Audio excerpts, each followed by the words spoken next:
Shalom teman-teman. Hari ini 13 April 2022, saya akan membawakan renungan harian yang berjudul Perolehlah Hikmat.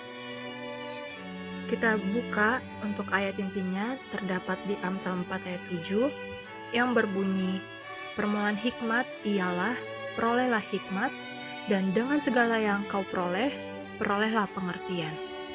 Mari kita dengarkan penggambarannya.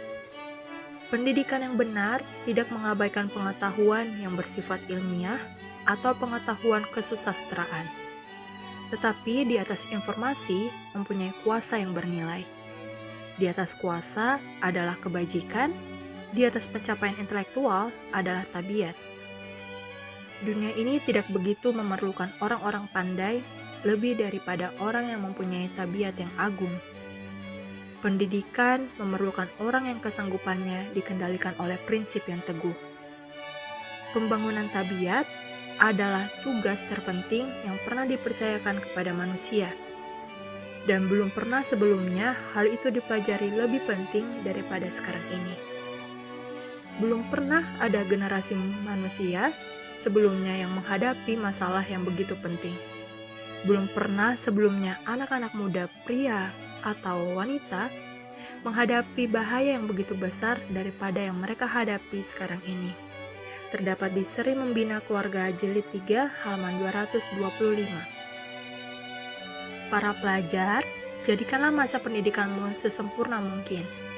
Engkau hanya dapat melaluinya satu kali, dan kesempatan yang diberikan kepadamu sangatlah berharga. Engkau bukan hanya belajar, tetapi juga mempraktikkan pelajaran itu dari Kristus. Saat mendapatkan pendidikan, engkau memiliki kesempatan untuk membagikan kebenaran-kebenaran yang indah dari firman Allah. Gunakan setiap kesempatan, dan Allah akan memberkati setiap menit yang digunakan dengan cara demikian. Pertahankan kesederhanaan dan kecintaanmu pada jiwa-jiwa, dan Tuhan akan menuntunmu ke jalan yang aman. Pengalaman kaya yang engkau peroleh akan lebih berharga bagimu daripada emas atau perak atau batu mulia. Engkau tidak tahu untuk posisi apa engkau akan dipanggil di masa depan. Tuhan mungkin menggunakanmu seperti Dia menggunakan Daniel untuk membawa pengetahuan tentang kebenaran ke bumi yang perkasa. Terserah padamu untuk mengatakan apakah engkau akan memiliki keterampilan dan pengetahuan untuk melakukan pekerjaan ini. Tuhan dapat memberi padamu keterampilan dalam semua pembelajaranmu. Terdapat di Counsels to Teachers halaman 554 dan 555. Sekarang saya akan memberikan penjelasannya. Tadi kita lihat bahwa ayat intinya itu berbunyi, permulaan hikmat ialah perolehlah hikmat, dan dengan segala yang engkau peroleh, perolehlah pengertian. Jadi, hikmat itu datangnya dari Tuhan. Kenapa kita bisa peroleh hikmat? Yang pertama adalah karena kita telah mempelajari Alkitab, sehingga kita dekat sama Tuhan oleh karena penurutan kita, sehingga kita beroleh hikmat tersebut. Jadi, jika orang yang tidak membaca Alkitab, tidak mengenal Alkitab, jadi orang itu gak akan bisa berhikmat. Tapi, mereka sok pintar, atau mungkin mereka pintar, tapi pintar yang tidak berhikmat.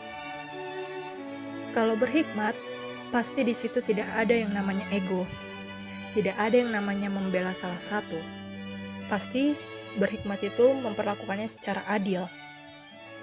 Dan hasil dari hikmat itu, jalan yang kita dapat, tapi semua orang senang. Dengan keputusan yang berhikmat, pasti hasilnya akan bagus. Kita bisa mengingat dari kisah Raja Salomo. Dialah sosok Alkitab raja yang berhikmat. Kita bisa lihat hasilnya tidak memihak. Jadi untuk itu, orang berhikmat itu pasti di dalamnya ada kasih, tidak adanya sikap menonjolkan diri. Kita peroleh hikmat itu karena kita meminta kepada Tuhan dan kita belajar firman-Nya.